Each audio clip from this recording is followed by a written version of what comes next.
It began like any ordinary morning. The sun rose over a nation bustling with life, casting a golden light on streets filled with people hurrying to work, schools opening their doors to students, coffee shops brimming with conversation. Yet beneath this veneer of normalcy, a silent, invisible threat was closing in, a shadow that no one could see, but one that would change everything in an instant. America was about to confront a reality that had long existed only in theory, in cold geopolitical calculations and survival drills, the reality of a nuclear attack. For decades, Americans had lived under the quiet tension of nuclear weapons, a tension that seemed distant, almost abstract. It was a fear confined to textbooks, history lessons, and late-night discussions about global politics. But when a missile streaks across the sky, that abstract fear crystallizes into a brutal, immediate truth. The first moments are disorienting.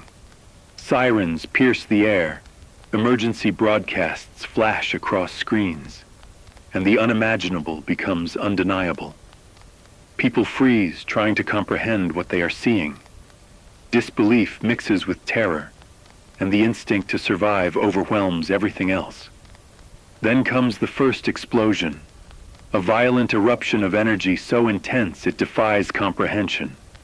A blinding flash brighter than the sun consumes the horizon, followed by a shockwave that tears through cities, leveling buildings, and reducing streets to rubble in seconds. Vehicles are tossed like toys, and fires ignite across blocks, spreading with terrifying speed. Yet the fireball is only the beginning. Radiation, invisible and indiscriminate, begins its deadly march, contaminating the air, water, and soil, seeping into the very fabric of life. The scale of destruction is incomprehensible, a force of nature magnified by human technology. Normal life ceases instantly.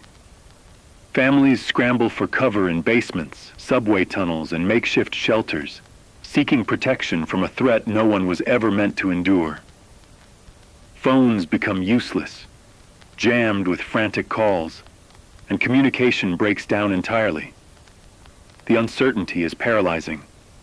Neighbors search desperately for loved ones. Strangers extend hands in solidarity, and every sound, sirens, cries, explosions, pierces the air like a reminder of mortality. Emergency alerts repeat endlessly, but the systems designed to protect the population are overwhelmed by the magnitude of the attack. Emergency responders face conditions that no training can fully prepare them for. Firefighters, police officers, and medical personnel move through cities transformed into war zones, navigating debris, fire, and radiation that can silently claim life long after the blast. Hospitals, already under strain, become epicenters of chaos. They treat injuries unlike anything in ordinary experience. Burns that cover entire bodies, fractures from collapsing structures, trauma from the sheer force of the explosion, and the invisible specter of radiation sickness. Every choice carries life or death consequences, and every moment is heavy with responsibility. Yet even in the midst of such devastation, the human spirit emerges. Acts of courage and compassion ripple through the chaos. Strangers pull each other from the rubble, share what little food and water remains, and offer comfort in a world that seems otherwise bereft of hope. Even when the environment itself is hostile, small glimmers of humanity shine through, a testament to resilience that refuses to be extinguished.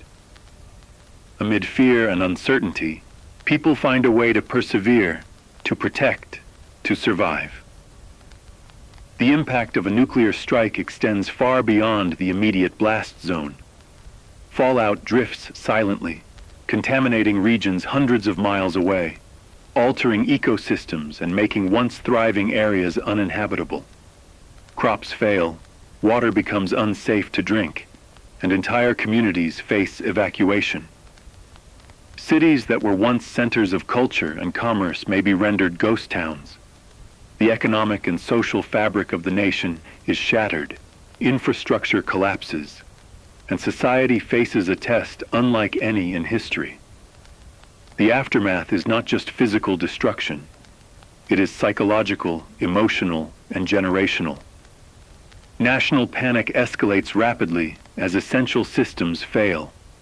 Supply chains break, communication networks falter, and basic necessities, food, water, medical care, become scarce. Governments struggle to maintain order while addressing the immediate needs of millions. The psychological toll is profound. Trauma, anxiety, and grief permeate every layer of society. Communities must navigate the chaos, balancing survival with the need to preserve some semblance of social order. Every decision carries weight. Every action shapes the fate of countless lives. Even amid despair, the attack offers lessons, painful though they may be. It underscores the delicate balance of global diplomacy and the catastrophic consequences of miscalculation. It illuminates the critical importance of emergency preparedness, civil defense, and international cooperation. But for those in the immediate path of destruction, these lessons are abstract, almost irrelevant. Their reality is immediate: fire, radiation, loss, and the unrelenting struggle to survive one more hour, one more day. In the aftermath, as smoke clears and cities are surveyed for the extent of damage, much of the devastation remains invisible. Radiation lingers in the soil, water carries invisible poisons, and the emotional scars on survivors may never heal. Cities may eventually rebuild, but the memory of that day, etched into the collective consciousness, will persist for generations. Survivors carry the weight of trauma, grief, and resilience, while society as a whole must confront a world forever altered by the destructive power of human invention. History has already shown the consequences of nuclear weapons. Hiroshima and Nagasaki stand as grim reminders of the devastation that a single bomb can inflict. Every nation with nuclear capabilities holds this potential for annihilation. America under nuclear attack is not a distant hypothetical. It is a vision of chaos, courage, and the profound fragility of civilization. Yet even in the darkest hours, the human spirit remains, pushing forward, adapting, and seeking hope amid the ruins. It is a story of both destruction and survival, a sobering reminder that while technology can obliterate, humanity's resilience endures, shaping the dawn that follows even the deepest night. It begins in silence, long before the first warning sirens scream, long before cities see the flash of fire or feel the ground tremble. Above the earth, satellites orbit relentlessly, circling in precise patterns, equipped with instruments that can detect the faintest thermal signature or the smallest plume of exhaust. These are not ordinary satellites. They are the nation's eyes in the sky, designed to observe what no human eye could ever perceive. A missile igniting on a distant launch pad, the trajectory of a rocket slicing through the atmosphere, the minute fluctuations in infrared heat across continents, all are recorded, transmitted, and analyzed in real time. Every detection is cross-referenced with historical patterns and intelligence reports, a continuous flow of data that can indicate the difference between a false alarm and an existential threat.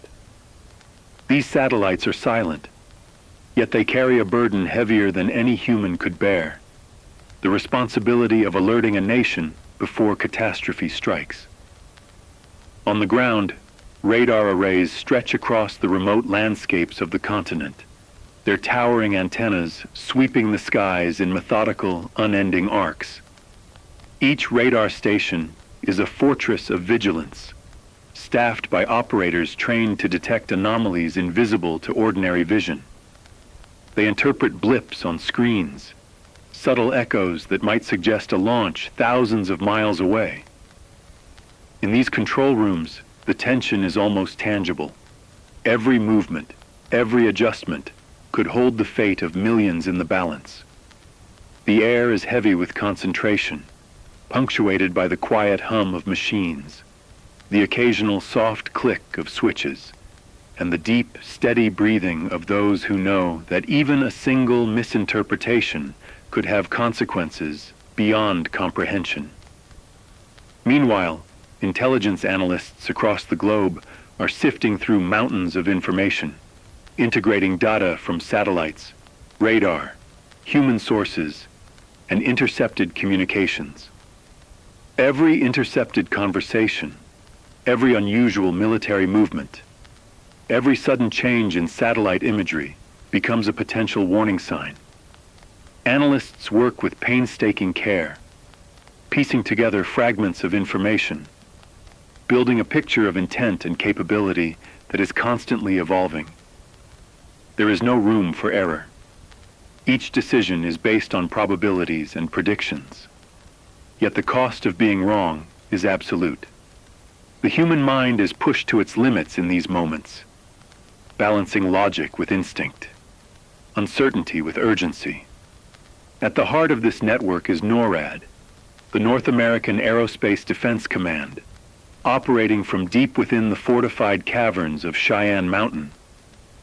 Here, in bunkers layered with reinforced concrete and steel, officers monitor the skies and coordinate responses, receiving data from every radar, satellite, and intelligence node across the globe.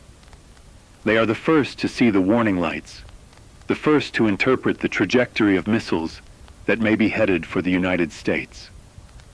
From these command centers, messages are relayed directly to the highest levels of government, and every second counts. In the briefest of moments, decisions must be made that will ripple across the world, shaping the lives of millions in ways that cannot be reversed. The minutes after detection are unlike any other experience. Decision makers are forced to act quickly, often with incomplete information and with the knowledge that any misstep could trigger a chain reaction of unimaginable destruction. The responsibility is immense, a mixture of instinct, training, and the cold logic of survival. Officers imagine the cities below, unaware, still bustling with life, while in their hands rests the power to warn, to defend, or if necessary, to retaliate. Time itself seems to stretch, seconds becoming eternities, as they balance the weight of history against the pressure of immediate action. False alarms are a constant shadow over this work. Throughout history, NORAD and its associated agencies have faced moments when a single signal almost triggered global panic. A reflection on a satellite, a misread radar echo, even a flock of birds could appear as a missile launch. Each time the operators had to distinguish between fear and reality, intuition and fact, in moments that could have escalated into catastrophe. The awareness of such history sharpens every decision, making precision and verification paramount. Every alert, every report, is met with a disciplined skepticism, a recognition that the consequences of error are immeasurable. Beyond the machines and screens, there is the human element, the emotional toll of those tasked with monitoring for the unthinkable. Analysts, radar operators, and officers spend hours in isolation, watching, waiting, knowing that at any moment, an alert could signal the end of normal life.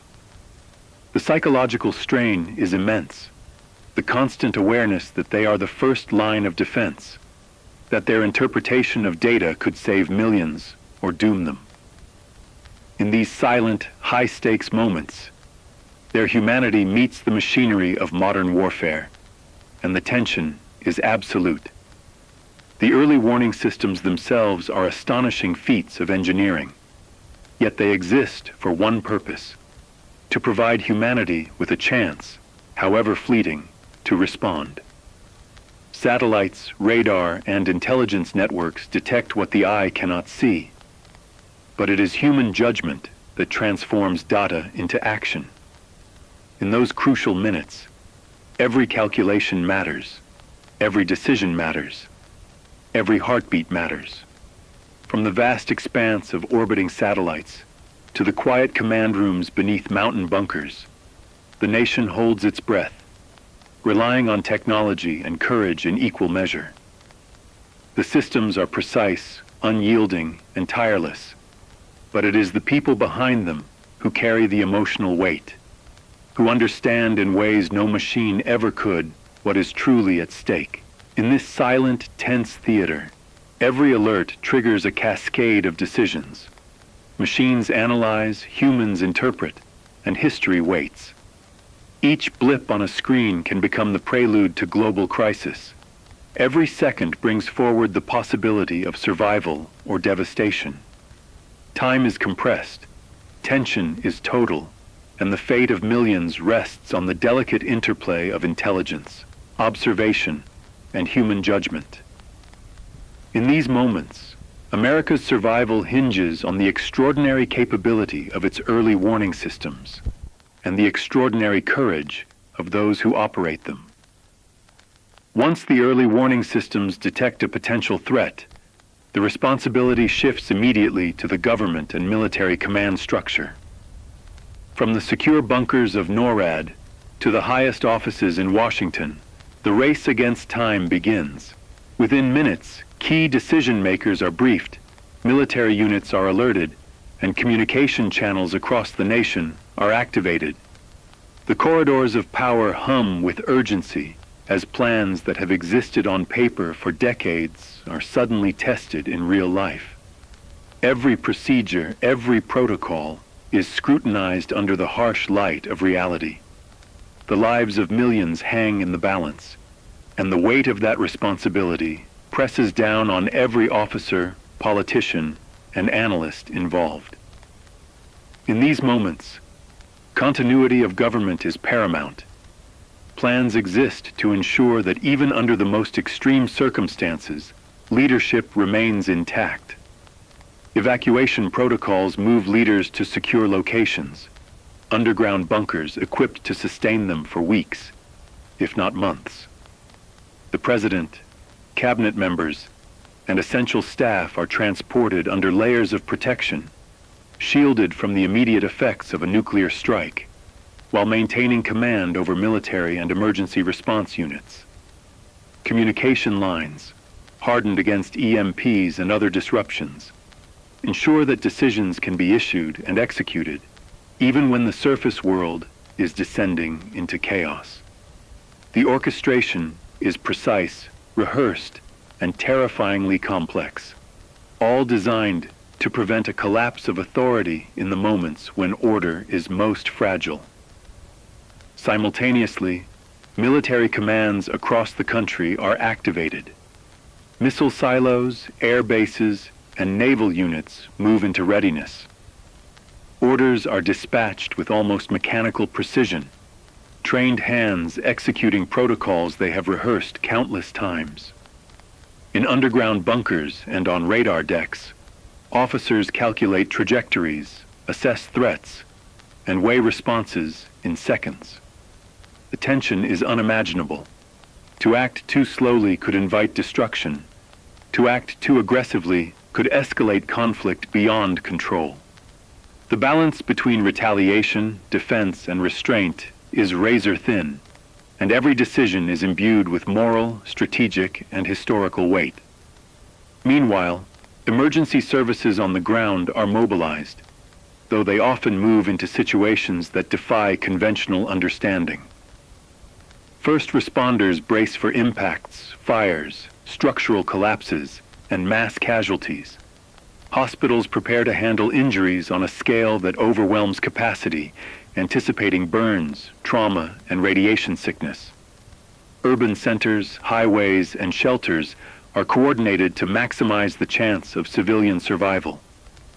The logistics are staggering. Millions of people, often unaware of the immediate danger, must be directed, protected, and sustained in the midst of a rapidly deteriorating environment. The psychological pressure on decision-makers is profound. From command centers, leaders must weigh imperfect intelligence, assess probabilities, and make life or death calls in minutes. Each decision carries consequences that cannot be undone. History offers lessons, yet every situation is unique. They operate under conditions that challenge not only strategy, but human endurance. Sleepless nights, relentless alerts, and the constant awareness of the scale of potential loss create a pressure cooker of responsibility that few outside these walls can comprehend. Every heartbeat, every decision, every communication carries the weight of survival itself. At the national level, coordination is critical. Federal, state, and local agencies must work in synchrony, integrating early warning data, military readiness, and civil defense efforts. Communications are layered and redundant, designed to function even in the event of widespread system failure. Every call, every transmission is monitored, verified, and relayed with clarity and speed. Amid this mechanical precision, human judgment remains central. Officers and leaders are constantly evaluating the situation, interpreting data, anticipating reactions, and adjusting responses, all while knowing that the cost of error is unimaginable. As the first moments of the attack unfold, contingency plans pivot from theory into action. Shelters open, evacuation routes are implemented, and key infrastructure is secured. Military units respond not only with weapons systems, but with humanitarian coordination, moving supplies, rescuing civilians, and mitigating damage wherever possible. The country moves as one organism, each part performing its role with urgency, yet every step carries uncertainty.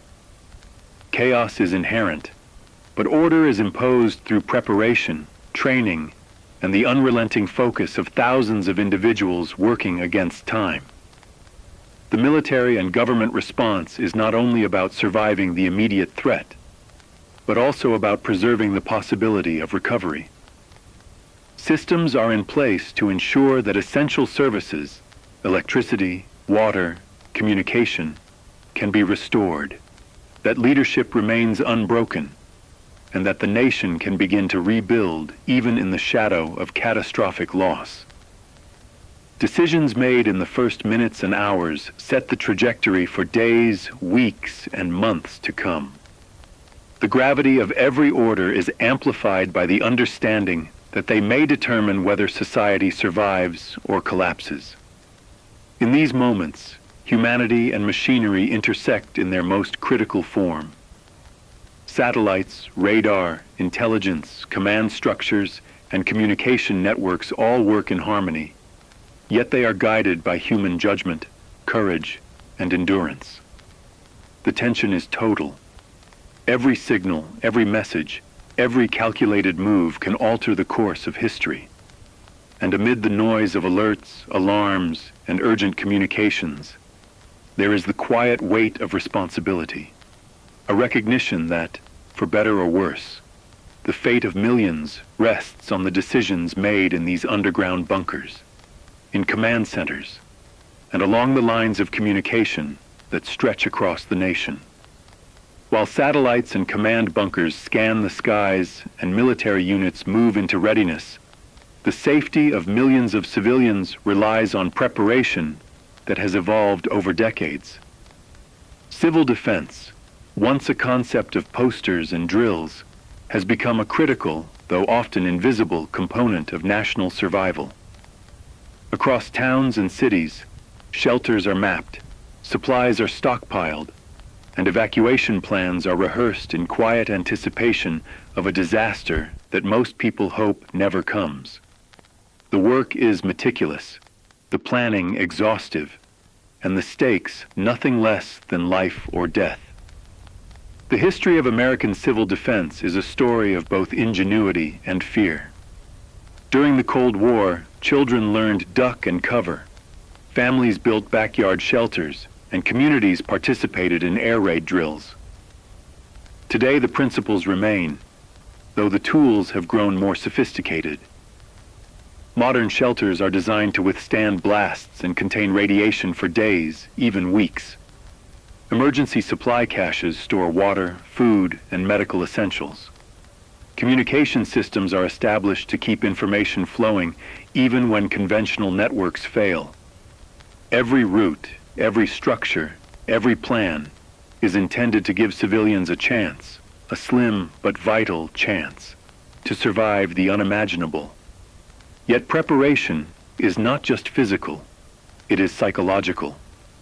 The human mind struggles to comprehend the scale of a nuclear attack, and panic can spread faster than the blast itself. Civil defense programs teach more than shelter locations. They teach discipline under pressure, the importance of following instructions, and the need to maintain calm when chaos surrounds. Families are instructed to designate meeting points, stock essential items, and stay informed. Communities coordinate drills, not to frighten, but to instill habits that could save lives in moments of extreme danger. Emergency alerts play a critical role. When a nuclear threat is detected, sirens wail across cities and towns, a sound designed to pierce everyday life and command immediate attention.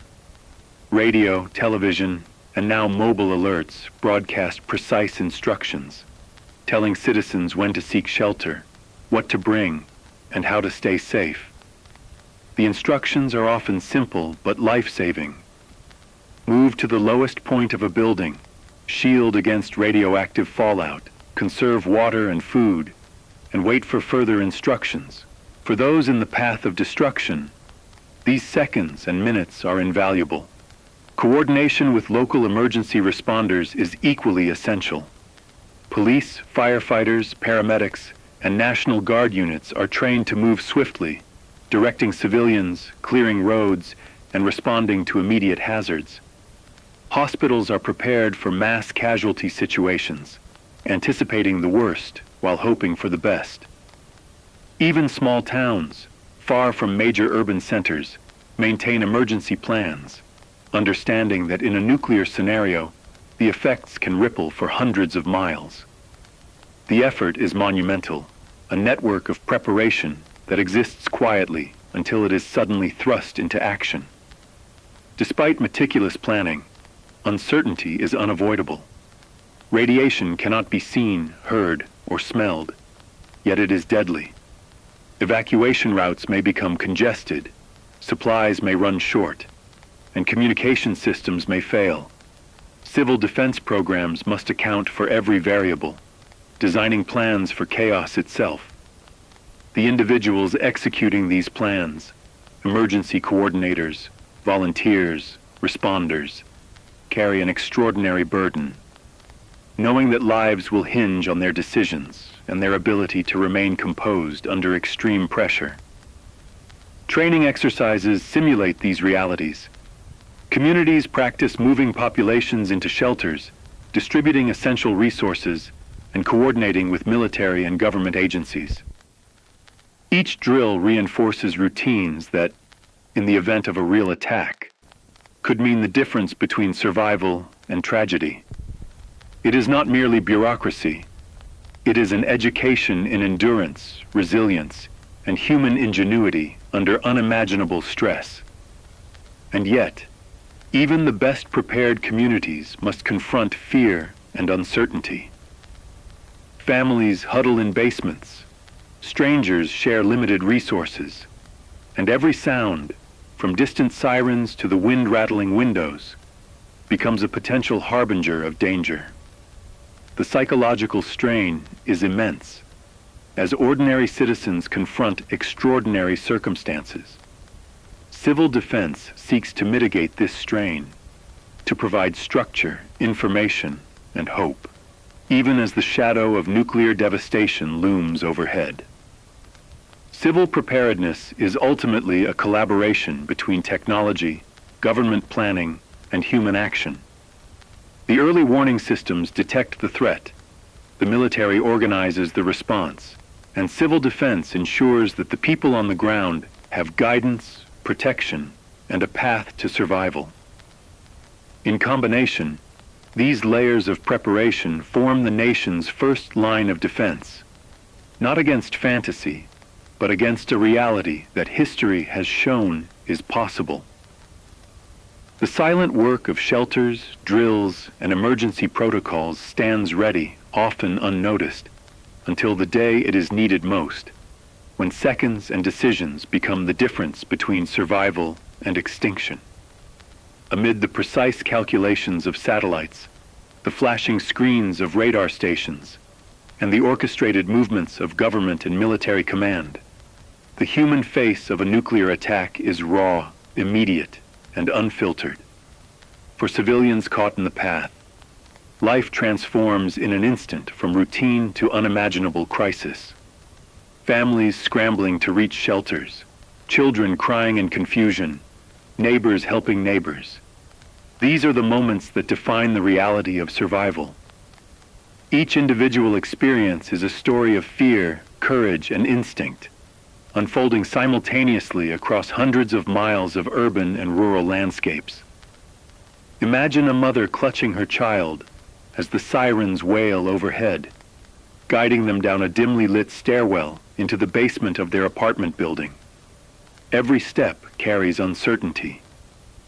The world above may already be changing, the sky glowing with an unearthly light, the distant roar of an explosion shaking the foundations beneath them. Her heart pounds not only with fear for herself, but with an instinctive drive to protect the life in her arms. Around her, neighbors huddle together, sharing water, blankets, and comfort, even as each is aware that the outside world may never be the same. In these moments, ordinary people become heroes, their small acts of courage rippling outward, preserving life amid chaos.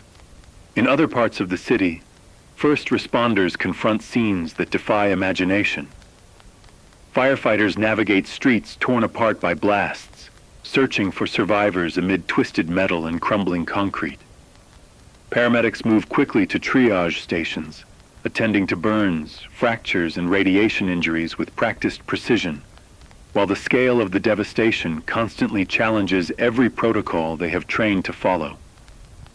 Even with preparation, the sheer magnitude of destruction tests human limits, forcing decisions in seconds that weigh on them for the rest of their lives. Every life saved becomes a testament to courage, every life lost a reminder of the enormity of the catastrophe. The stories of survival are not confined to cities. In rural towns, where early warning sirens may be distant or non-existent, people rely on instinct and communication networks to guide them. Farmers gather their families and livestock, retreating to basements or remote shelters, sharing supplies with neighbors they may have only seen occasionally. Entire communities move together, guided by years of preparedness training, yet haunted by the knowledge that the threat cannot be seen and cannot be fully controlled. The interplay of human ingenuity, courage, and communal trust becomes as vital as the physical shelters themselves. Amid this chaos, acts of heroism emerge in every form. A stranger may lead a lost child to safety. A neighbor may share a last bottle of water. A small group may work tirelessly to clear debris blocking a path to shelter. These moments of compassion, often unnoticed by the wider world, are the threads of resilience that weave together survival. Even when the environment seems merciless, human beings adapt, protect one another, and endure, proving that courage is as essential to survival as any technological defense. The psychological impact of these moments is profound. Survivors confront fear in its rawest form, the threat of death, the devastation of familiar surroundings, the loss of loved ones. Children may struggle to understand. Adults may be paralyzed by the scale of destruction. Yet the instinct to act, to preserve life, prevails.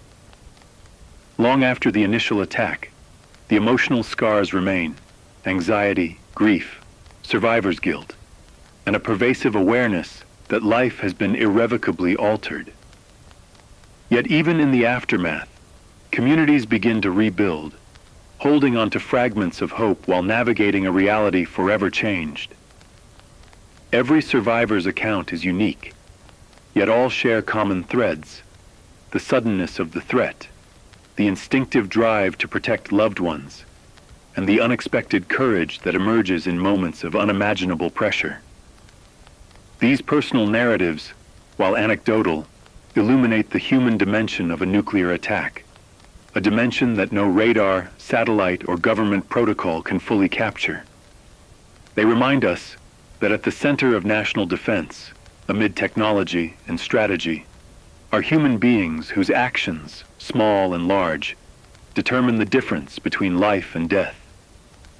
Even in the darkest moments, hope persists. Communities form impromptu networks of aid, strangers become caretakers, and acts of selflessness ripple outward, defying the destruction around them. These stories endure long after the blast has faded and the smoke has cleared. They are the legacy of survival, the proof that even in the face of annihilation, the human spirit adapts, perseveres, and seeks to rebuild.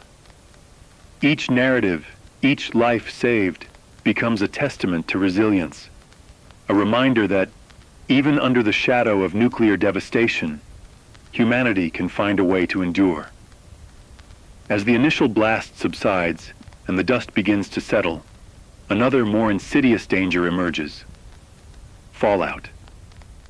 Unlike the immediate devastation of fire and shockwave, radiation is silent, invisible, and relentless. It drifts across cities, towns, and countryside, carried on the wind, seeping into every corner of the environment. This is the hidden aftermath, the slow-moving shadow that contaminates the air, soil, and water, transforming once thriving landscapes into zones of danger and uncertainty. The world may look intact from a distance, yet the invisible poison has already begun to settle, and every living thing in its path is at risk. Fallout does not discriminate. Buildings, roads, and natural features offer limited protection against radioactive particles. Concrete and soil can reduce exposure, but even underground shelters are not immune if ventilation systems draw in contaminated air. Those who survived the initial blast now face another life-threatening reality: the pervasive and persistent threat of radiation. Emergency services, already stretched thin, must now assess and mitigate an invisible killer. Every measurement, every protective action becomes a critical factor in survival. For civilians, it is terrifying to realize that danger is no longer visible or audible. Yet it is inescapable without proper precautions. The contamination of the environment is devastating. Water supplies become toxic, carrying radioactive particles downstream and into reservoirs, rivers, and wells. Crops, once a source of sustenance, absorb radiation through soil and water, rendering them unsafe to eat. Livestock that grazes on contaminated fields becomes a vector for illness, and entire agricultural regions may be lost for years. The economy, already disrupted by the immediate effects of the attack, faces long-term collapse. Food shortages, water contamination, and the destruction of infrastructure combine to create a cascading crisis that extends far beyond the cities at ground zero. The impact on human health is profound and multifaceted. Exposure to radiation can cause acute sickness within hours, damaging cells and organs, weakening the immune system, and increasing susceptibility to disease. Over time, the effects manifest in more subtle ways: increased rates of cancer, genetic mutations, and long-term organ damage. Children are particularly vulnerable, as developing bodies absorb radiation more readily. Survivors of the initial blast must now confront a second enemy, one they cannot see, hear, or fight with physical means alone. Every breath, every sip of water, every bite of food carries risk, and every decision in these moments becomes a calculation of survival. Beyond human health, the environmental impact is staggering. Forests can ignite in secondary fires fueled by the initial heat and debris, releasing additional radiation into the atmosphere. Wildlife either flees, succumbs, or mutates under the toxic influence. Rivers and lakes carry contamination to regions far removed from the blast zone, spreading the danger across state lines and even national borders. The soil itself becomes a repository of radioactivity, preventing safe habitation or cultivation for years, sometimes decades. The land is not merely scarred, it is fundamentally altered, a reminder of the enduring consequences of human warfare. Fallout is a long-term catastrophe that extends beyond the immediate aftermath. As the wind carries radioactive particles across vast distances, areas previously untouched by the blast face sudden, unexpected danger. Governments may declare regions uninhabitable, forcing mass evacuations and creating displaced populations. Cities that were once centers of culture, commerce, and daily life may be abandoned indefinitely, leaving ghost towns where nature slowly reclaims the built environment. The human and ecological cost intertwines, creating a crisis that is both immediate and generational. The psychological toll of fallout is equally severe. Survivors live in constant fear of exposure, uncertain which areas are safe, which foods can be eaten, and whether the air they breathe is life-sustaining or lethal. Anxiety becomes pervasive, and communities must navigate a landscape of invisible danger while attempting to maintain some semblance of order. Even those far from the blast site may be affected, as news of contamination, illness, and evacuation spreads panic, feeding a sense of helplessness that mirrors the physical devastation. Lessons from history underscore the long-term implications. Hiroshima and Nagasaki taught the world about the immediate effects of nuclear explosions, but studies of Chernobyl and Fukushima revealed the persistent, invisible threat of radiation to ecosystems, agriculture, and human populations. Fallout is not merely a temporary hazard. It is a lingering shadow that reshapes geography, society, and life itself. Recovery is slow, painstaking, and uncertain, demanding vigilance, scientific expertise, and resilience from both individuals and communities. Even as the environment suffers, humanity adapts. Shelters, filtration systems, and decontamination procedures are deployed to reduce exposure. Emergency teams distribute uncontaminated food and water to survivors, while governments monitor radiation levels and issue updated guidance. Communities band together, sharing knowledge, resources, and support, learning to navigate a world where danger is invisible and omnipresent.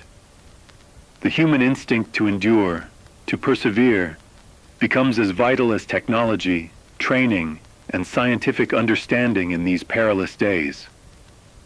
Fallout transforms landscapes into paradoxes, familiar yet alien, inhabited yet dangerous, life-sustaining yet deadly. Every step, every action, every decision becomes a negotiation with an unseen threat. The physical scars of nuclear devastation are visible, but the invisible ones, the contamination, the radiation, the long-term environmental damage, are often more profound and more enduring. In this silent, pervasive menace, the true test of survival emerges not only in human courage, but in scientific ingenuity, preparation, and the resilience of communities facing a radically altered world. The environmental consequences are a warning etched into the earth itself. Decades may pass before certain areas are safe to inhabit again. Wildlife and plant life may never return to their former states. Rivers, lakes, and fields carry the legacy of destruction long after the smoke has cleared. Yet, in the midst of this enduring devastation, human determination endures. Communities rebuild, adapt, and persevere, drawing on every resource available to reclaim land, restore ecosystems, and re-establish life where devastation once seemed absolute. The interplay between human resilience and environmental challenge becomes a testament to both the destructive power of nuclear weapons and the enduring strength of survival. In the wake of destruction, when the dust has begun to settle and the initial panic has passed, the nation faces another, equally devastating reality: the collapse of its economic and social systems. Cities once alive with commerce and activity now lie in ruin. Office towers, factories, and retail centers are reduced to rubble, their lifeblood of electricity, communication, and labor disrupted in an instant. The economy, built on intricate networks of trade, supply chains, and human labor, grinds to a halt. Even the most essential goods, food, water, medical supplies, become scarce, their distribution interrupted by destroyed roads, damaged vehicles, and the pervasive fear of radiation exposure. For survivors, this collapse is immediate and personal. Grocery stores may be empty, pharmacies shuttered, and banks inaccessible. Cash may still exist, but the systems that give it value, commerce, trade, and transportation, have fractured. People are forced to rely on stored supplies, community sharing, or whatever resources they can salvage from a world suddenly stripped of normalcy. The very act of survival requires adaptation to circumstances that defy ordinary expectations, as social and economic structures that once seemed permanent crumble before their eyes. Communication networks, another cornerstone of modern life, fail almost simultaneously. Cell towers are damaged, internet networks collapse, and conventional broadcast systems struggle to operate amidst the chaos. Governments issue instructions through emergency channels, but even these are often delayed, fragmented, or limited in reach. The flow of information, which underpins commerce, social coordination, and public trust, becomes unreliable. Rumors spread rapidly, feeding panic, confusion, and mistrust, further complicating efforts to maintain order. In the absence of certainty, human instinct drives both cooperation and conflict. Social order itself is tested. Communities that once functioned within clear hierarchies now face improvisation under pressure. Curfews, emergency response units, and volunteer efforts attempt to enforce structure, but the scale of disruption challenges even the most disciplined efforts. In some areas, looting and violence emerge as desperation mounts. In others, cooperation and solidarity prevail. The social fabric, delicate even under ordinary circumstances, is stretched to its breaking point. How people respond, selfishly or selflessly, with fear or courage, becomes as consequential as any governmental directive or military maneuver.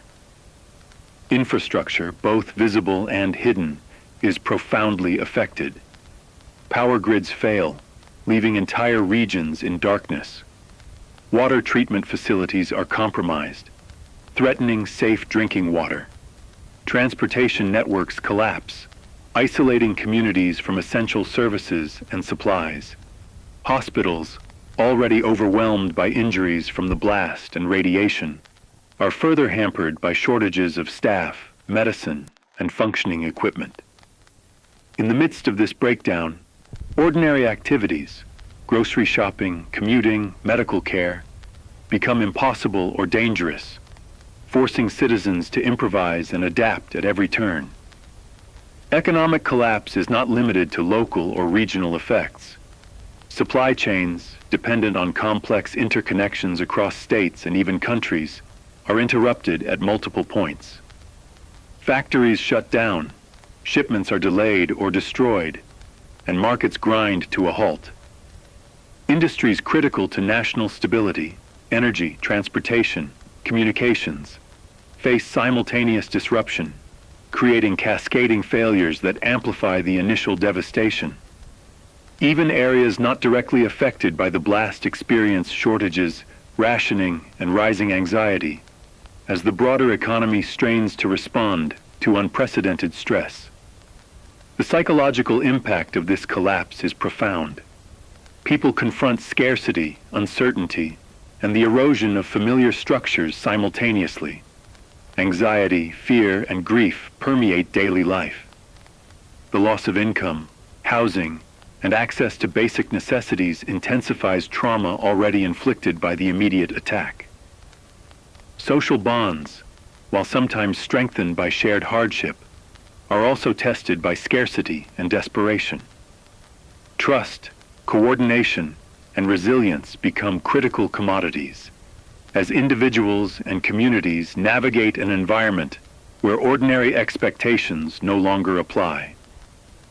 Even in the midst of this upheaval, signs of adaptation and resilience emerge. Communities organize informal distribution networks for food, water, and medicine. Local leaders and volunteers step into roles that governments cannot immediately fulfill. Schools, churches, and community centers may serve as shelters or hubs for information and aid.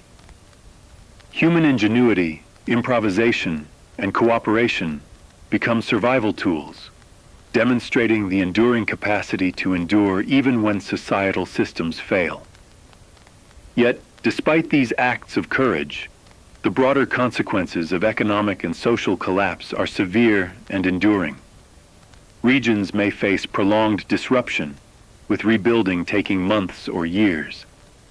Migration patterns change as survivors move from uninhabitable or resource-depleted areas to safer zones.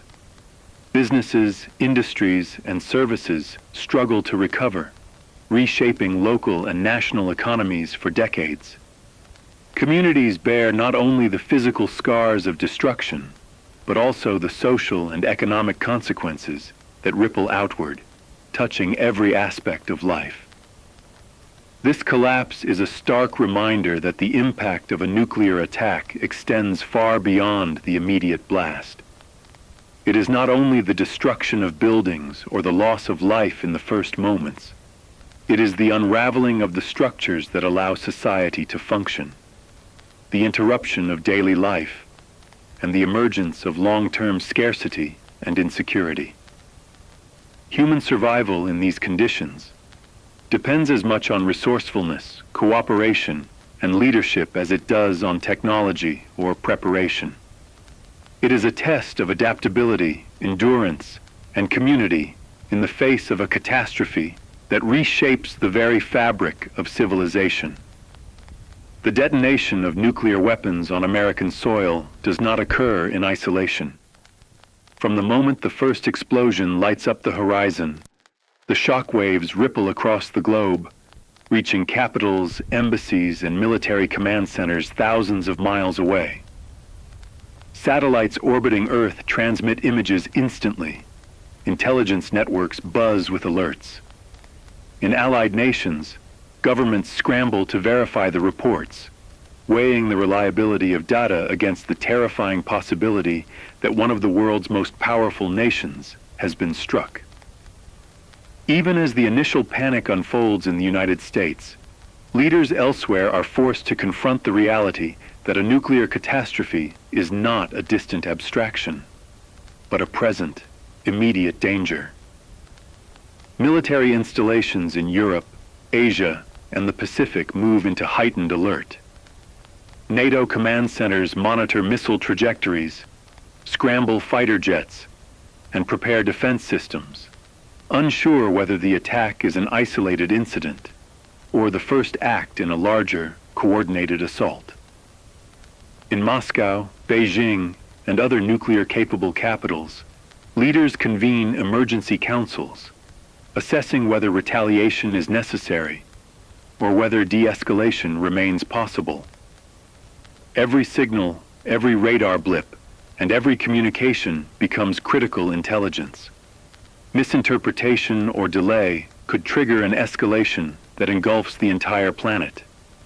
The tension is global, measured in seconds and minutes, with human judgment once again bearing the unimaginable weight of potential annihilation. The humanitarian consequences are immediate and staggering. Refugees pour across borders, fleeing regions affected not only by the blast, but by the invisible threat of fallout. Cities in neighboring countries brace for an influx of displaced populations, setting up emergency shelters, medical facilities, and aid distribution networks. International organizations, already stretched thin by crises large and small, mobilize rapidly, attempting to coordinate relief efforts in the face of chaos. Humanitarian corridors are established, yet the scale of the disaster often outpaces the capacity to respond. Food, water, medical care, and shelter become scarce commodities, not only in the affected areas, but in neighboring nations that now bear the burden of survival for those who have escaped. The economic reverberations are equally severe. Global markets react instantly, plunging into panic as news spreads. Trade routes are disrupted, shipping and aviation networks collapse, and financial systems struggle under the weight of uncertainty. Nations dependent on American exports and imports face immediate shortages, forcing governments to enact emergency measures. Stock markets tumble, currencies fluctuate wildly, and international supply chains fracture under the strain. The interconnected nature of the modern world amplifies every consequence. A crisis in one nation becomes a global challenge, with ripple effects that touch millions of lives far from the initial target. Geopolitical tensions spike, threatening to ignite conflicts even where none were intended. Nations with nuclear capabilities reassess their postures, moving missiles to higher readiness, issuing public statements warning of retaliation, and communicating with allies in a tense, careful dance designed to avoid accidental escalation. Diplomats work frantically, convening emergency sessions of the United Nations, issuing statements to reassure populations and adversaries alike. In the global media, reports of the attack dominate headlines, accompanied by speculation, rumor, and fear. Social media spreads images, videos, and eyewitness accounts, sometimes accurate, sometimes misleading, amplifying panic across continents. Fear becomes a contagion, infecting every layer of global society, from government halls to the streets of ordinary towns. Environmental consequences also take on global significance. Fallout does not respect borders, drifting across oceans and continents with the wind. Regions far removed from the initial blast experience elevated radiation levels, threatening agriculture, water supplies, and public health. Fisheries, crops, and forests suffer, affecting food supplies worldwide. Long-term contamination may render some regions uninhabitable for years, forcing nations to contend not only with immediate humanitarian needs, but with prolonged ecological consequences that challenge sustainability, trade, and economic recovery. The effects are cumulative, slow, and insidious, ensuring that the human and environmental cost of a nuclear attack extends far beyond the initial explosion. Even nations untouched by the blast face profound psychological impacts. Citizens watch global news coverage, often incomplete and sensationalized, feeling the terror and helplessness of a world in crisis. Panic buying spreads. Communities fortify themselves in anticipation of fallout or economic disruption, and social cohesion is tested by fear. Governments must address not only physical safety, but the psychological resilience of their populations. Mental health crises emerge as fear and uncertainty permeate everyday life, creating a secondary wave of human suffering that is as profound as the direct damage of the attack. Diplomatic channels are pushed to the brink. The risk of miscommunication or misinterpretation looms large. A missile detected moving in response to the attack could be mistaken for a second strike, escalating tensions further. High-level negotiations, once slow and deliberate, are compressed into seconds. World leaders must decide whether to retaliate, to hold back, or to attempt immediate diplomatic resolutions, all under the shadow of global destruction. The stakes are unprecedented. A single miscalculation could ignite a chain reaction that transforms a national disaster into a global catastrophe. Scientific and military communities scramble to model potential outcomes, tracking radiation plumes, estimating casualties, and projecting the economic and ecological fallout across continents. Collaboration between nations, when it occurs, is urgent but fragile, reliant on accurate data, mutual trust, and rapid communication. The precision of prediction is hampered by uncertainty and chaos, forcing reliance on contingency plans that may be theoretical but must now be applied in reality. Every decision is amplified by the knowledge that the entire planet is now interconnected in its vulnerability. Meanwhile, global media documents the unfolding disaster in real time. Images of ruined cities, displaced populations, and exhausted first responders spread across the world. Narratives of heroism, survival, and tragedy are broadcast into homes thousands of miles away, shaping public perception, influencing policy, and adding urgency to every decision. The human dimension, stories of families seeking safety, communities sharing resources, and strangers helping one another, becomes the lens through which the global population experiences the disaster. In these accounts, the scale of the crisis is made personal, reminding the world that nuclear war is not an abstract geopolitical concept, but a visceral human catastrophe. The threat of escalation remains omnipresent. Countries with nuclear arsenals weigh their responses with caution, understanding that retaliation could trigger a chain reaction that no one can control.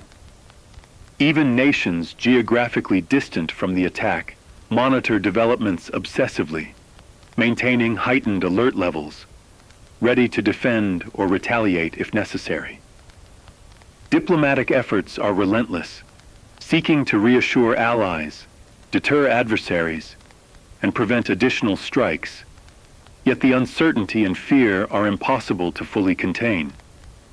The world is effectively on a knife's edge, with every action, every decision, and every communication potentially altering the course of history. As days pass, the global consequences continue to unfold. Refugees settle temporarily in neighboring nations. Governments struggle to provide aid, and international agencies coordinate limited resources under extreme pressure. Global trade adapts slowly, with shortages and rationing affecting millions. Radiation monitoring continues across continents, and areas far from the initial strikes must contend with the long-term threat of contamination. Economies falter, populations panic, and the interconnected web of civilization strains under the weight of a catastrophe that no nation anticipated would occur in their lifetimes. Even after the immediate chaos subsides, the geopolitical landscape is irreversibly altered. Alliances shift, treaties are reevaluated, and nations reconsider nuclear policies in the wake of the disaster. The very notion of global security is questioned, as the precedent of nuclear devastation demonstrates both the fragility of modern society and the catastrophic potential of modern technology. Lessons are learned at an immense cost. shaping the policies, strategies, and behaviors of governments for decades, perhaps generations. The international consequences of a nuclear attack are not abstract or theoretical. They are profoundly human, deeply political, and fundamentally global. They reveal the fragility of interconnected systems, the volatility of fear, and the necessity of coordination, diplomacy, and resilience on a planetary scale. In the shadow of a single strike, the world awakens to its shared vulnerability, its interdependence, and its collective responsibility to prevent further catastrophe. The physical, economic, social, and psychological ripples of such an event touch every corner of the Earth, ensuring that the impact of nuclear war is truly global, enduring, and transformative. The detonation of a nuclear weapon is a spectacle of unimaginable energy, a release of power that dwarfs any natural or conventional human-made explosion. It begins with a flash, a sudden burst of light brighter than the sun, radiating outward in all directions. This initial flash, lasting only a fraction of a second, is so intense that it can blind those who see it directly and ignite fires across a vast radius. Windows shatter, materials ignite, and the world is briefly illuminated in a white brilliance that is both awe-inspiring and terrifying. The human eye cannot fully comprehend the intensity of this light, yet it is only the beginning of the destructive forces that follow. Within milliseconds, the weapon unleashes a shockwave, a rolling wall of compressed air moving faster than the speed of sound. Buildings, vehicles, and trees are lifted, twisted, and crushed under the immense pressure. Concrete and steel are torn apart, reduced to fragments that are hurled outward with deadly force. The shockwave moves in concentric circles, radiating from the epicenter, leaving behind a landscape of ruin. In urban centers, entire blocks are flattened. Structures that took decades to build are reduced to rubble in moments, and the familiar geometry of streets and buildings is replaced with chaos. Thermal radiation follows closely, a searing heat wave that incinerates flammable materials and superheats the air itself. Clothing ignites, wooden structures burst into flames, and asphalt melts. Those caught outdoors without shelter face immediate, severe burns. The intensity of this heat is such that objects at a distance, seemingly untouched by the blast, can spontaneously combust, creating fires that spread far beyond the initial impact zone. In combination with the shockwave, this thermal energy transforms a cityscape into a furnace, an environment that is almost impossible to survive without immediate protection. The detonation also generates intense electromagnetic radiation, capable of disrupting electronic systems over a wide area. Power grids fail, communication networks collapse, and any unshielded electronics are rendered inoperable. This electromagnetic pulse, or EMP, is an invisible weapon in itself, silently incapacitating the technological lifelines of modern society. Vehicles stall, medical equipment shuts down, and computers that manage transportation, logistics, and communication are rendered useless. The effects compound the immediate physical devastation, creating a secondary layer of chaos that interferes with survival, coordination, and recovery. Beneath the visible and electromagnetic destruction lies the radioactive core of the explosion. Fission and fusion reactions release particles and isotopes that are lethal to living organisms. These radioactive elements, carried by winds and absorbed into soil and water, create a hazard that persists long after the initial blast. Fallout spreads across miles, contaminating regions far beyond the detonation site.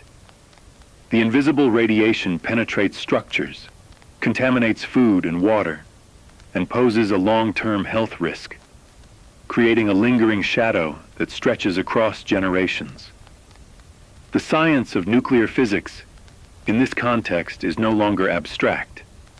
It is a tangible, lethal force that transforms the landscape and the very biology of those exposed. The energy released in a nuclear explosion is staggering.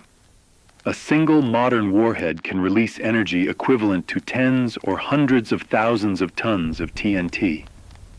The sheer force vaporizes buildings, melts metal, and sends debris hurtling at supersonic speeds. The blast radius, the distance at which destruction occurs, is calculated with precision, yet in practice, it is unpredictable. Debris behaves erratically, shockwaves reflect off structures, and urban density amplifies or dissipates the force in complex ways. Even miles from the epicenter, structures experience structural failure, windows shatter, and people are injured by flying debris. The scale of destruction is almost impossible to visualize without experiencing it directly. Firestorms emerge as the thermal energy ignites widespread blazes, feeding on oxygen and creating their own weather systems.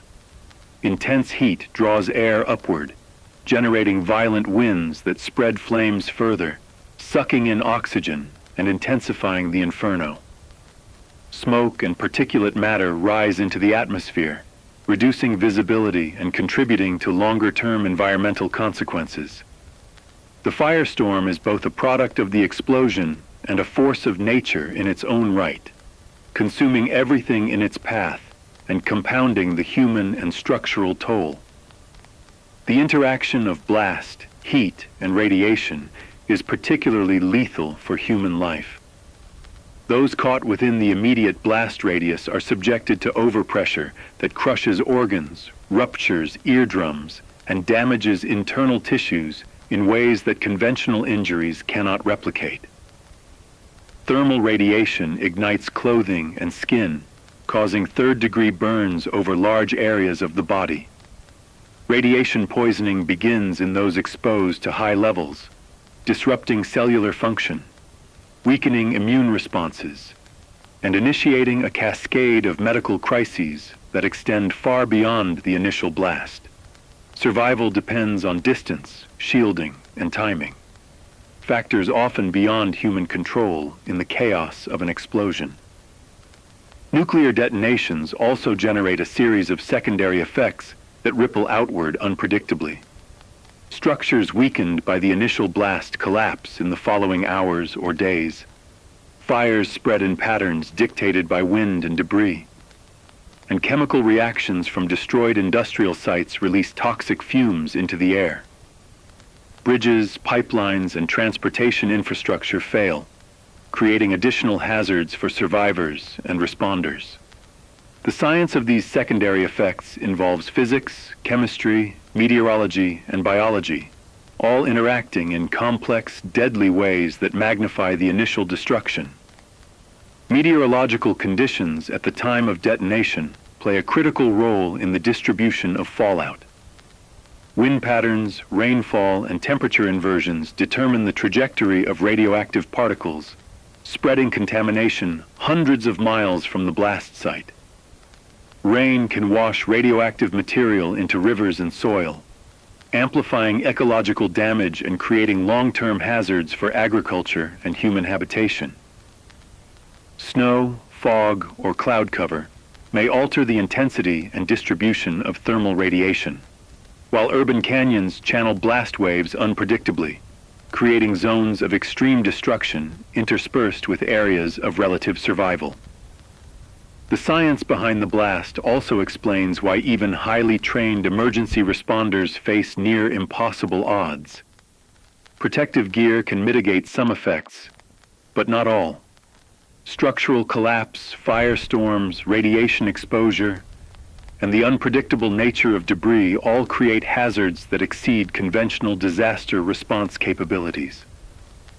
Even with advanced understanding of nuclear physics, survival depends on preparation, distance, and the ability to make rapid decisions under extreme stress.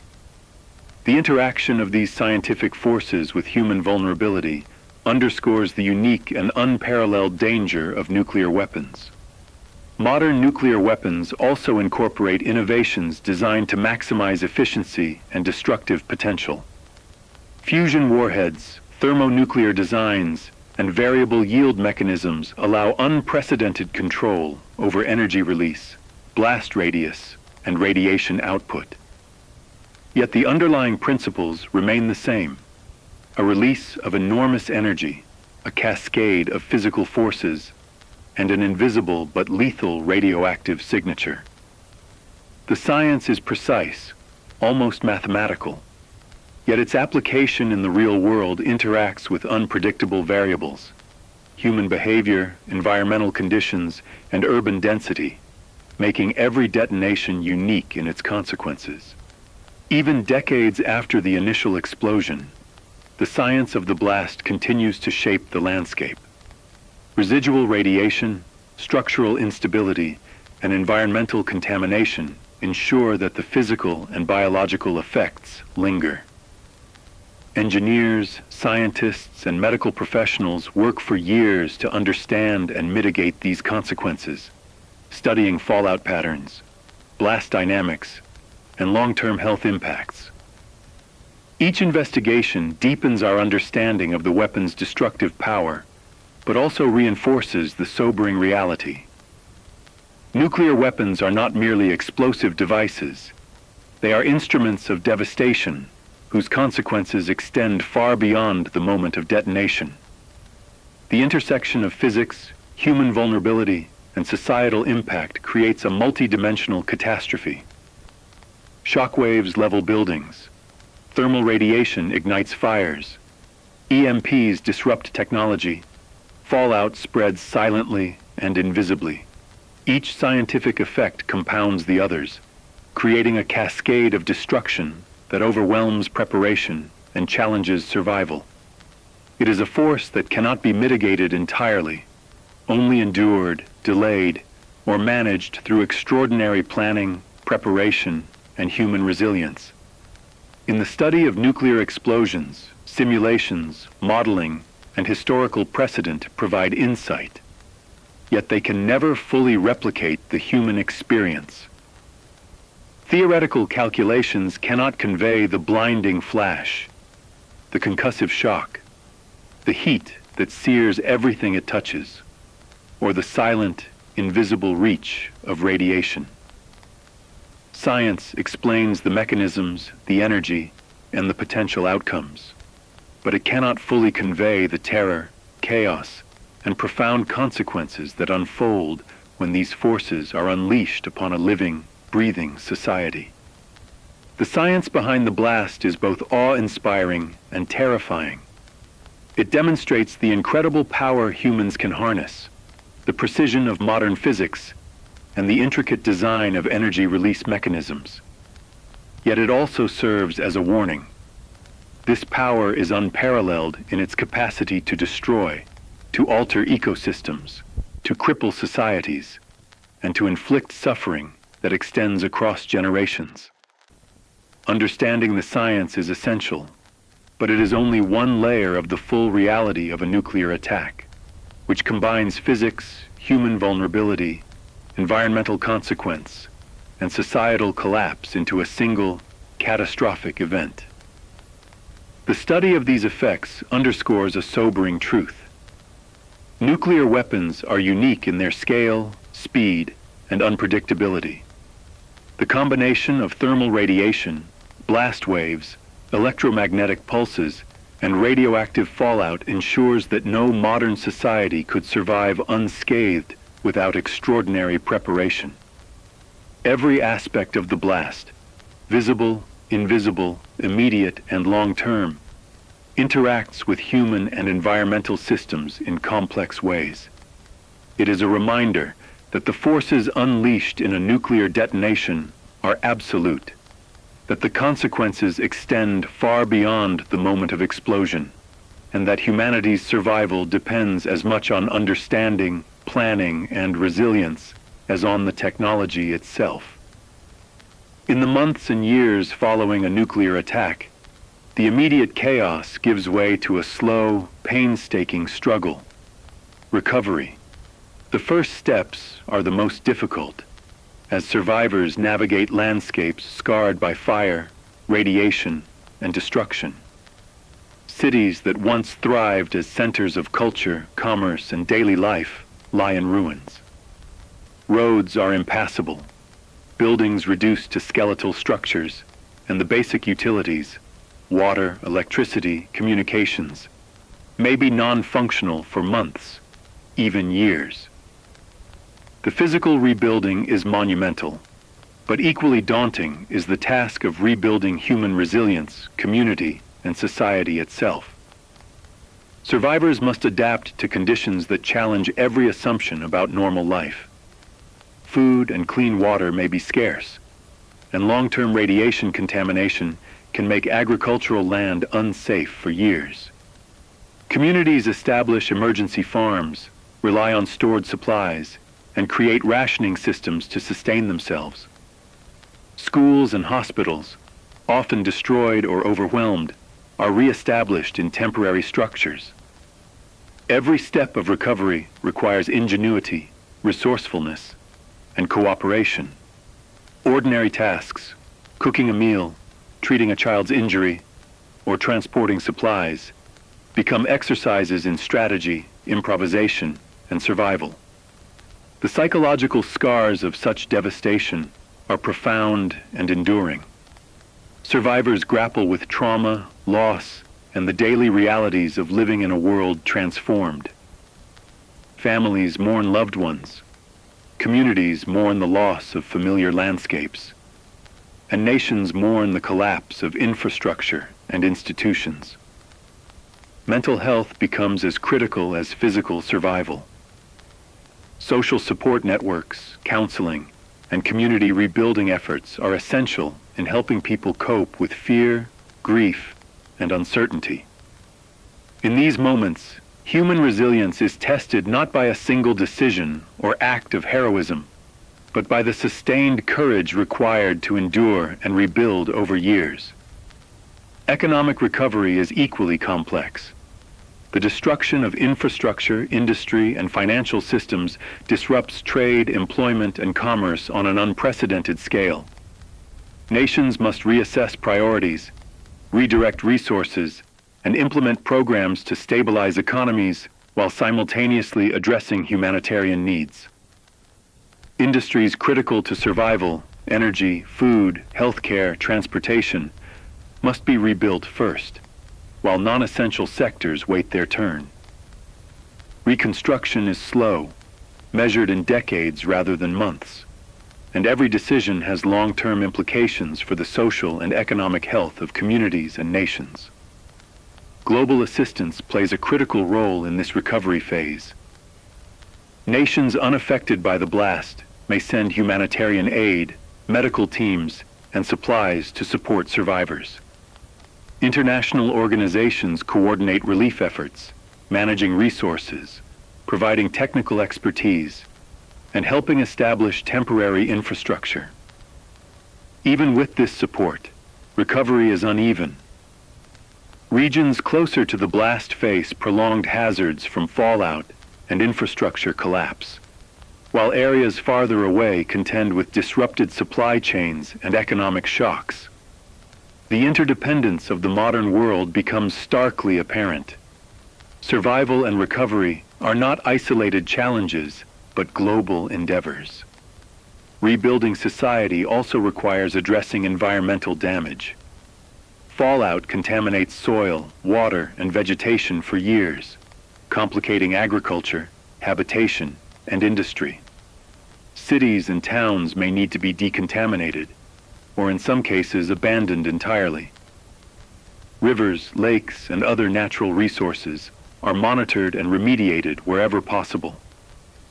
Scientific expertise is essential in this process, as understanding radiation patterns, ecological recovery, and structural hazards allows humans to make informed decisions in restoring habitability. The interplay of technology, science, and human ingenuity becomes the backbone of survival in a transformed world.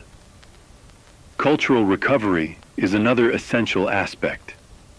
Museums, libraries, theaters, and historic sites, often damaged or destroyed, represent the collective memory of society. Preserving, restoring, or reconstructing these cultural touchstones becomes part of rebuilding identity and cohesion. Communities cling to symbols of the past, not merely for nostalgia, but as anchors of continuity in a world forever altered by sudden devastation. The arts, storytelling, and public memory provide solace and connection, helping survivors process trauma and maintain a sense of shared humanity. Lessons learned from such an event extend far beyond rebuilding infrastructure or restoring services. Governments and societies must reassess policies on civil defense, nuclear deterrence, and global cooperation. Preparedness plans are revised, early warning systems enhanced, and diplomatic strategies reevaluated to reduce the risk of future catastrophe.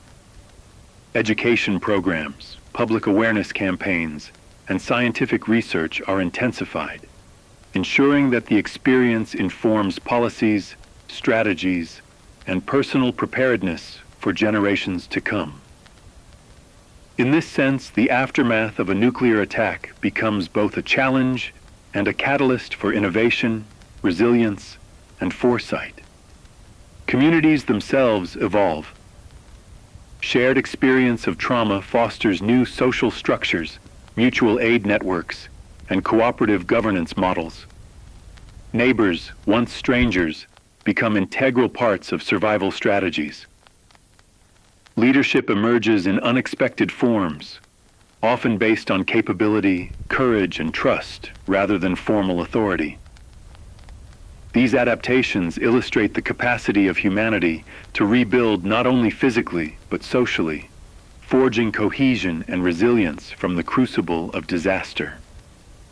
Long-term recovery also highlights the limits of human control. Even with advanced science, technology, and planning, uncertainty remains. Radiation persists in some areas for decades. Unpredictable weather can spread contamination, and the psychological and social effects of trauma may linger across generations. Humans can rebuild, adapt, and innovate, but the shadow of nuclear devastation is never fully erased. It serves as a constant reminder of both the fragility and the resilience of life in the modern world. Education becomes a cornerstone of survival. Future generations must understand the consequences of nuclear conflict, the principles of civil defense, and the fragility of societal systems. Schools incorporate lessons on disaster preparedness, public health, and environmental stewardship. Communities emphasize drills, awareness campaigns, and practical survival skills, ensuring that knowledge gained from catastrophe is passed forward. The goal is not merely to survive the immediate disaster, but to prepare for a future where the lessons of history inform decisions that may prevent recurrence. Recovery is measured not only in physical reconstruction, but in human adaptation. Families re-establish routines, communities find stability, and governments rebuild institutions. Yet the memory of devastation informs every decision, shaping social norms, public policy, and international relations for decades. Survivors carry stories of courage, loss, and endurance that become part of national consciousness, shaping culture, ethics, and collective memory. These narratives, passed from generation to generation, ensure that the lessons of destruction remain vivid, influencing how societies respond to future threats. Ultimately, long-term recovery from a nuclear attack is a testament to the resilience of human civilization. It demonstrates the capacity to endure unimaginable loss, to rebuild amidst ruin, and to learn from catastrophe. The physical, social, economic, and psychological dimensions of recovery are intertwined, requiring coordination, innovation, and extraordinary human courage. From rebuilding cities to restoring ecosystems, from reconstructing economies to nurturing the human spirit, recovery is a process measured in decades and defined by both challenge and hope. The final lesson is clear. Preparation, knowledge, and resilience are humanity's most powerful tools. Advanced science, early warning systems, civil defense, and emergency protocols are essential, but they are amplified only when combined with human courage, ingenuity, and cooperation. In a world shadowed by the potential of nuclear conflict, the capacity to endure, adapt, and rebuild is as vital as the technology that allows us to detect, respond to, and mitigate the initial destruction. The story of recovery is ultimately the story of survival. The human story writ large across a transformed landscape, a reminder of both vulnerability and extraordinary endurance. As the world emerges from the aftermath of devastation, the question becomes not just how to survive, but how to prevent such a catastrophe from ever occurring again. The lessons are stark, written in the ruins of cities, the scars on landscapes, and the stories of survivors whose lives were forever altered. Humanity learns, painfully and decisively, that survival alone is not enough. Prevention, cooperation, and foresight are essential to ensure the endurance of civilization itself. Diplomacy becomes the first line of defense. Nations must engage in dialogue that is deliberate, transparent, and sustained. Treaties, agreements, and communication channels are strengthened to reduce the risk of accidental or intentional nuclear conflict. The role of international organizations, particularly the United Nations, the International Atomic Energy Agency, and regional alliances, is elevated as they facilitate monitoring, verification, and conflict resolution. These bodies work tirelessly to mediate tensions, ensure compliance with nuclear agreements, and provide a framework within which nations can negotiate in good faith. Arms control treaties, forged in the shadow of catastrophe, are reinforced and expanded. Agreements to limit the number, yield, and deployment of nuclear weapons are coupled with rigorous inspection protocols and verification systems. Nations agree to transparency in nuclear arsenals, launch protocols, and command structures, reducing the risk that miscommunication or misinterpretation could trigger a global disaster. These treaties are not abstract legal documents. They are the practical tools through which the world reduces risk, relying on trust, verification, and international accountability. Global intelligence cooperation becomes essential. Early warning systems, missile tracking, and satellite monitoring are coordinated internationally, allowing nations to share critical data in real time. This collaboration is designed to prevent false alarms, miscalculations, and accidental launches that could ignite conflict. Communication channels between military command centers worldwide are streamlined, ensuring that decisions, particularly those involving potential nuclear retaliation, are informed, deliberate, and carefully verified. Technology and diplomacy intersect in this effort, creating a networked system of global safety that is both preventative and reactive. Education and public awareness are equally critical components of prevention.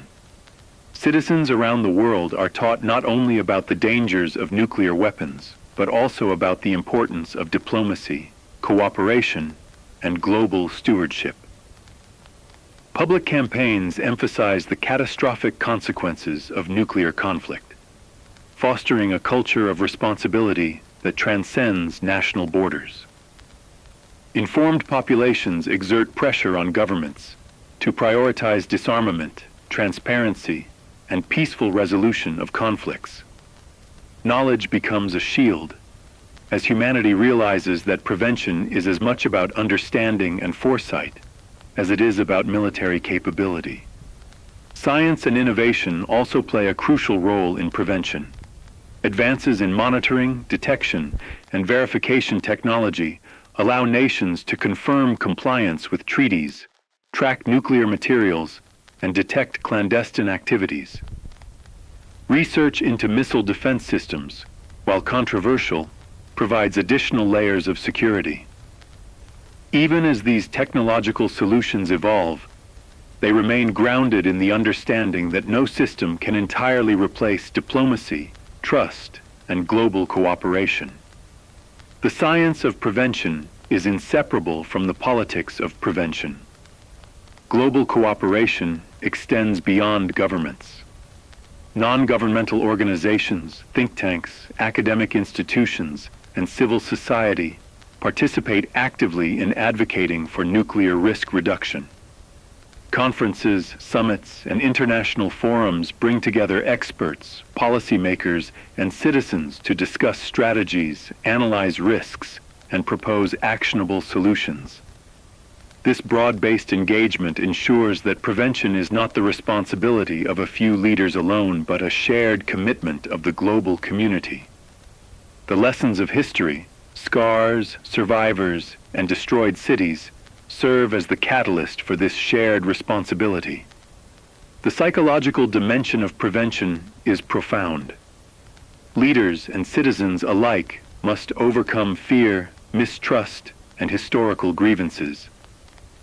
Nuclear deterrence, while historically a stabilizing force, must be paired with measures that reduce tension, clarify intentions, and create predictable patterns of behavior.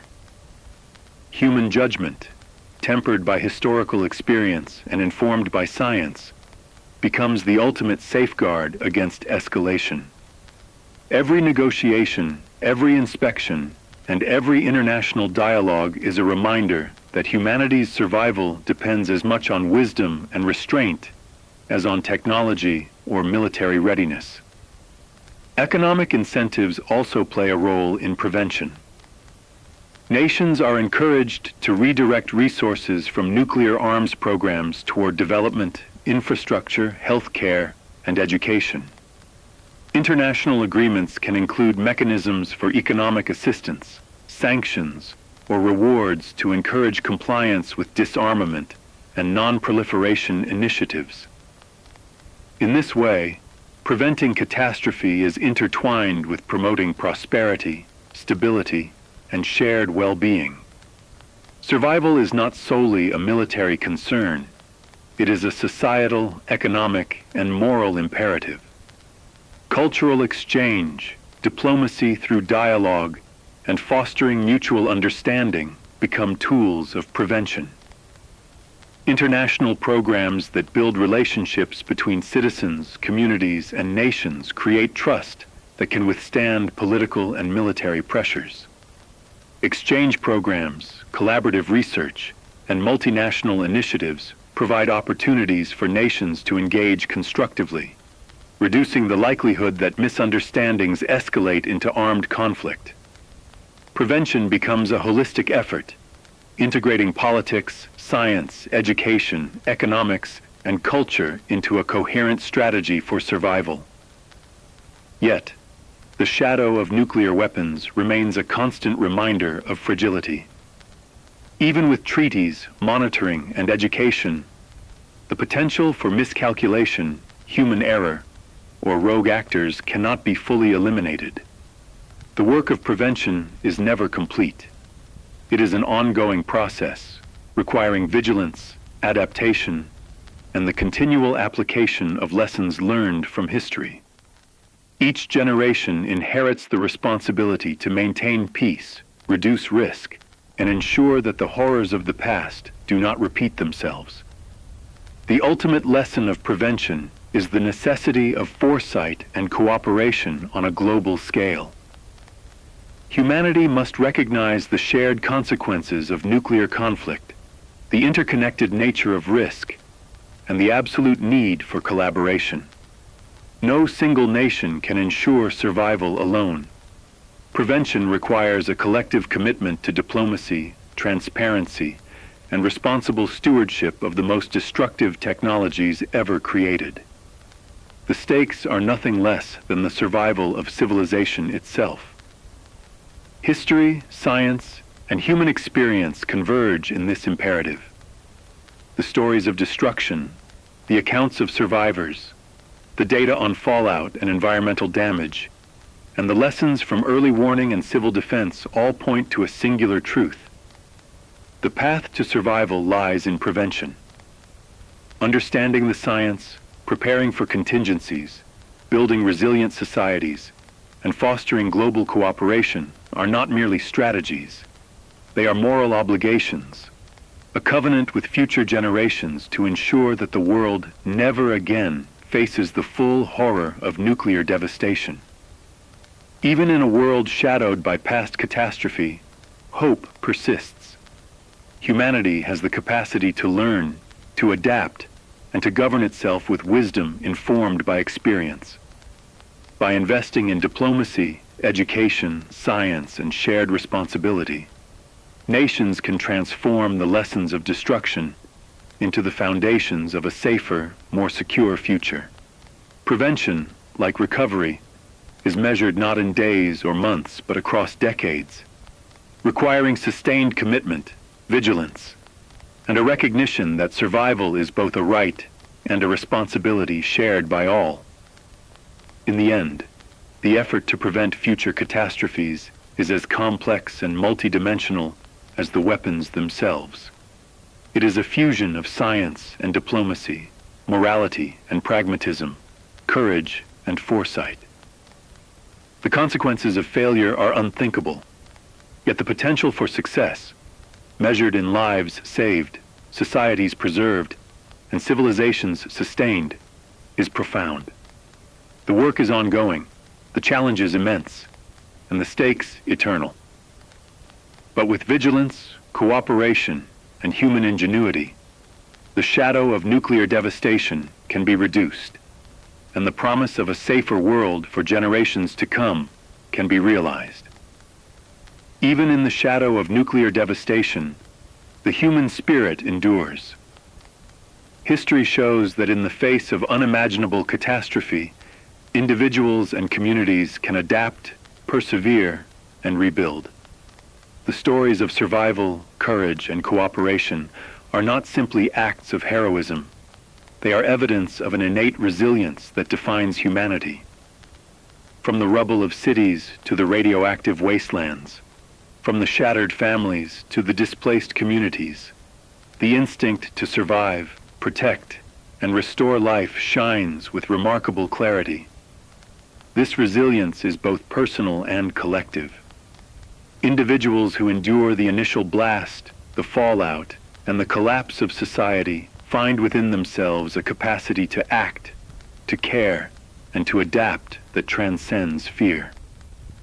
Families form protective bonds, communities create networks of aid, and strangers become lifelines for one another. Every shared resource, every act of compassion, and every effort to rebuild a shelter or provide medical care becomes a testament to the enduring power of human connection. These small acts, multiplied across thousands of lives, form the backbone of societal recovery. At the societal level, resilience manifests in the reconstitution of governance, infrastructure, and culture. Schools, hospitals, and markets are rebuilt. New leaders emerge. Communities organize themselves to survive and thrive in a changed world. Technology and science are harnessed to restore vital systems, clean water, electricity, and communication, while lessons learned from devastation inform planning, policy, and future preparedness. Recovery is not instantaneous, nor is it linear. It is a painstaking process, marked by setbacks, challenges, and adaptation. Yet over time, the indomitable will of humanity prevails, transforming ruin into renewal. Equally powerful is the psychological resilience of survivors. In the aftermath, fear, grief, and trauma are omnipresent. Yet individuals find ways to cope, to nurture hope, and to instill meaning even in the most desperate circumstances. Communities rally around shared goals. Storytelling becomes a tool of remembrance and education, and cultural traditions provide continuity amidst the chaos. These efforts are subtle, often unseen by the broader world, but they are essential in preserving the fabric of society and passing lessons to future generations. The environmental and technological rebuilding of society demonstrates human ingenuity at its finest. Cities are reconstructed with lessons learned from destruction, incorporating designs that maximize safety and resilience. Agricultural systems are adapted to mitigate the effects of fallout. Water supplies are protected, and energy infrastructure is strengthened to prevent future collapse. Scientific research continues to guide recovery efforts, while innovation transforms adversity into opportunity. Humanity does not simply endure. It adapts, learns, and evolves in response to catastrophe. Global cooperation becomes a cornerstone of long-term survival. Nations, once divided by fear, political rivalry, and mistrust, recognize the shared vulnerability of all people. International agreements, disarmament treaties, and early warning systems are strengthened and expanded. Diplomatic channels, intelligence networks, and humanitarian organizations work in concert to prevent recurrence. The lessons of devastation, painful, costly, and unforgettable, become the foundation upon which future security, stability, and peace are built. Yet perhaps the most profound lesson lies in the recognition of life's fragility and value. Nuclear weapons are a reminder of the immense power humanity has harnessed, but also of the responsibility that comes with it. Survival is not merely a question of technology, preparedness, or infrastructure. It is a moral imperative. Every life saved, every community rebuilt, and every moment of compassion reflects the best of humanity. The challenge is to carry this awareness forward, ensuring that future generations inherit not only the tools to survive, but the wisdom to prevent catastrophe altogether. Hope in this context is not naive or abstract.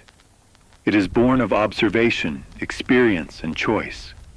It is visible in the rebuilding of schools amidst radioactive zones, in children returning to classrooms, in communities sharing resources, and in nations cooperating to reduce risk. Hope is tangible. It is an action, a decision, a commitment to life and to the future. It reminds us that even in a world where destruction is possible, humanity retains the power to choose survival, cooperation, and renewal over despair. The stories of human courage, adaptation, and endurance are the ultimate testament to our species. They remind us that even in the most extreme circumstances, people find ways to care for one another, to rebuild, and to preserve the essence of civilization. Technology, science, and policy provide the tools for survival, but it is the human spirit that sustains life, rebuilds communities, and ensures continuity. This spirit is unquantifiable, immeasurable, yet undeniable in its impact. As we reflect on the devastation, the recovery, and the prevention of future catastrophes, one truth stands clear. Humanity's survival is inseparable from our choices, our cooperation, and our empathy. The challenges are immense, the stakes are global, and the consequences of failure are catastrophic. Yet the capacity to endure, to rebuild, and to prevent further destruction resides within us all. Every effort to educate, to cooperate, and to prepare strengthens the resilience of the human family, reinforcing the hope that future generations will inherit a world safer than the one we witnessed.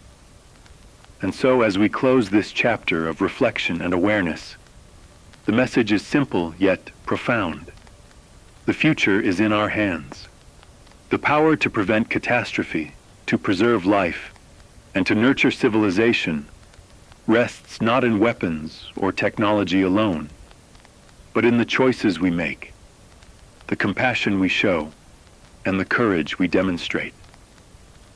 Let us remember the lessons of the past, honor the resilience of survivors, and commit ourselves to a world where humanity's ingenuity, courage, and empathy prevail over destruction. Because in the end, it is not the bombs that define us. It is how we respond, how we rebuild, and how we care for one another in the face of unimaginable adversity. The human spirit is the true force capable of enduring even the shadow of nuclear devastation. And as long as that spirit endures, hope remains alive, and the possibility of a safer, stronger, and more compassionate world is never lost.